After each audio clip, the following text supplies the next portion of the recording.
following takes place between 7 p.m. and 8 p.m.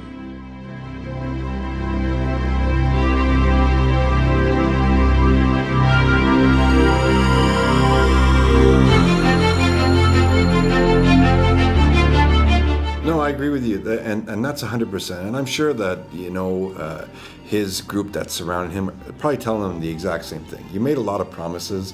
There's a lot of stuff you can't keep.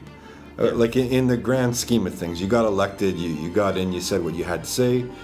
Now let's resume business. Yeah. One point I want to make, because I've talked about some of the negative, just one thing that may create some challenges for us from a competitiveness perspective, but it's a smart thing for him to do, is the discussion about lowering business taxes. What we've found in Canada is, and it's counterintuitive, but as we've lowered business taxes, the revenue we've gotten from business tax has actually gone up. And that's because it has stimulated so much new investment in business. And people often mix these things up, in terms of the business taxes versus personal income tax on wealthier people. For those that want to have a higher tax on people on the higher end of the spectrum, there's some people who want that for ideological reasons, but that's a very different discussion from business taxes, because when you raise business taxes, that generally hurts those that are working for the company. It makes it harder for the company to hire people, and it makes it harder for that business to expand. It makes the guy who owned 2 restaurants less likely to open a 3rd and a 4th. So with the U.S. is now talking about making substantial reductions in business taxes, because in the past they've had relatively high business taxes and relatively low personal income taxes, whereas Canada's a bit more calibrated the other way. We've got lower business taxes and relatively higher personal income taxes. But as a conservative, I'm keen on low taxes across the board. That's good. but if you have to decide how to calibrate it, what we've seen in Canada especially is the impact of lowering business taxes has been huge for stimulating economic activity. But now we're going to have some competitiveness challenges with the Americans lowering their business tax rate, and we got to think seriously about that. I mean, we've got the carbon tax coming in. We had an effective increase in the small business tax rate by the federal government. These things make it harder to do business in Canada relative to the U.S. And my worry is that we'll lose potential investment here in Canada that will now go to the U.S. So we have to be cognizant of the impact of that as well. See, I like that, because I know that I think they were saying that they wanted Ford, or I can't remember what car company, was actually going back to Michigan. Mm-hmm. So that right there, maybe as you're saying, lowering the business tax, well, that's why everything gets outsourced. You look at how much am I paying here? Okay, if I move it to Mexico, well, everything just drops. And yeah, I know it's a business thing, and but that's one of the factors. There's lots of different factors. There's the question of wages, but then the skills of the benefits, workforce. Yeah. There's the import-export rules, business taxes, stability of regulation. Certainty is a big one for business investment. They want to actually know what the rules are and know that the rules aren't going to change dramatically. All of these factors together contribute to this broader concept of competitiveness. If a business is looking to decide, are we going to invest our capital in Alberta, or are we going to invest in the United States, or are we going to invest it somewhere overseas, they're going to look at these factors together. And we have certain natural advantages in terms of stability, in terms of the fact that we have a stable democracy here, similar to the United States, but different from some other countries. And this is a great place for people to live. We have a highly educated workforce, but there are some challenges as well. And some of those challenges might now become more obvious and more present compared to the United States if there's a significant reduction in business taxes. Now, I know you kind of touched on it briefly. You said the carbon tax. Yeah. You see, as soon as I say that, you start smiling. Yeah. A lot of people have a ridiculous, I guess it's misinformation. It's, again, the internet's such a double-edged sword. Where a lot of people say one thing, a lot of people say another thing.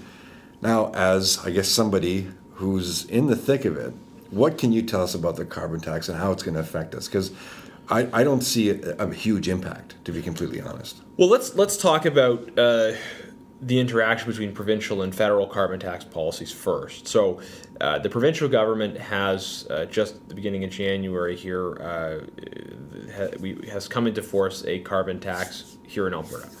The federal government has announced that they are requiring provinces to introduce a carbon tax or something similar to it, a cap and trade system, which administratively is different, but the effect for most people is going to be relatively similar. So the federal government is saying you've got to do this, and for some provinces they're doing it already. For other provinces, they are going to try and fight back. But what the federal government has said is they will, if a province doesn't follow through, they will introduce their own federal tax on that province specifically, but then give the money back to the province. So there's a couple issues here. Number one, as a federal politician, I would say I think if Alberta's going to impose a carbon tax, that should be a decision made by Alberta voters, not imposed by a national government on Alberta. Right now, it's the choice of the current provincial government to have a carbon tax. After the next election, we may have a government that has a different perspective. I don't think the way that the Trudeau government in Ottawa has approached this is fair to the jurisdiction of the provinces. To say that you would impose a jurisdiction-specific tax, you'd have a federal tax only on Saskatchewan, that would be pretty unprecedented. It would lead to a challenge in the courts, and we'll see where that would end up. The federal rules would require the current carbon tax in Alberta to be substantially increased over time as well. Now, in terms of the idea of a carbon tax, now I've spoken about this before. I do not support the idea of a carbon tax, and here's why. I take the environmental challenges we face very seriously. But if we think of our atmosphere as a resource, right? And this is what advocates of the carbon tax say. It's a resource. It's a finite resource, so you should have to pay to use it. You say it's a finite resource? Well, I mean, you can only have so much carbon go into it, right? And you can think of it that way. But the issue is, if we pay a carbon tax here, and almost nobody else anywhere in the world is paying a carbon tax. I mean, the big emitters aren't paying a carbon tax. The U.S. is not going to have a carbon tax. Hillary Clinton wasn't even proposing a carbon tax. Australia had a carbon tax. They just got rid of it. So if other countries aren't paying a carbon tax, and we here in Alberta are, what's the impact of that? It's just going to be bad for our competitiveness. It's going to mean those investments are going to be made elsewhere. Those emissions are still going to happen, but those investments are going to be made elsewhere. That's what the likely impact of this is. And it might be worse for the atmosphere because those investments are going to be made in jurisdictions which don't have the same environmental standards That's a great point. that we have. Now, there's an alternative. The alternative is we develop our resources while looking for the cleanest, most effective ways to do that development. And then we look for opportunities to share that technology. Coal's a great example of this because there is ongoing development in, let's say, cleaner coal technology. Now, China's building a new coal plant every week. So let's not pretend that us shutting off a couple coal plants here are going to stop them from doing what they're doing or going to have a dramatic impact on the situation. We account for less than 2% of global emissions, but I think we can and we should have an impact. The impact we can have is by developing that technology and then working to export it to China by helping make cleaner coal cost effective in places where they're going to use it anyways. That's going to have way more of an impact than if we shut down aspects of our industry here and chase that industry overseas. So it's not out of a lack of concern for the environment, but it's out of a realistic sense of, as a relatively small country, what's the impact we can have? It's not by turning off the taps, it's by engaging on the new technology that's going to really actually solve this problem in the long term. No, that's such a great point. Then I guess in saying this, do you have any comment on the recent whole thing now with Jane Fonda coming up and doing all that? He's smiling. Yeah. Like, I think we're on the same point when it comes to that kind of stuff. It's really like, are you really going to do this? Yeah. And it's the whole Fort McMurray thing. What are you thinking about that? Well, it's disappointing when you have people that clearly don't seem to have a basic understanding of the information. And there'd be a consensus in Alberta across political parties that what she's saying is not accurate, not correct, and not helpful. But I think the important point to glean from that for us here is some people would say, you introduce this carbon tax and we're going to have social license. All of a sudden, Hollywood's going to love us. All of a sudden, we'll have no barriers for getting our resources to market. That's just not true. By